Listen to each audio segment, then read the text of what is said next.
কসম করছি আমি আল্লাহ, মানুষ তোরে সুন্দর করে বানাইছি, এই কথাটা আমি কসম কেড়ে বলছি, একটা নয় গো, চারটা কসম করছি। প্রথম নাম্বার কসম হলো তিন ফলের কসম আমি আল্লাহ করলাম। ওয়াজাইতুন, আল্লাহ বলেন জাইতুন ফলের কসম আমি করলাম। ওয়া তুর সিনিনা, সিনাই পর্বতের কসম করলাম। ওয়া হাযাল বালাদিল আমিন, আমি আল্লাহ পবিত্র মক্কা নগরীর কসম করলাম। কসম হইল কয়টা?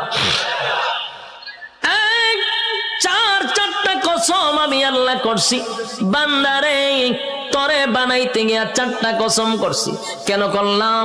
কসম করলে তুই কথার গুরুত্ব দিবি, তাই একটা দুইটা নয়, চারটা কসম কাটছি তোরে সুন্দর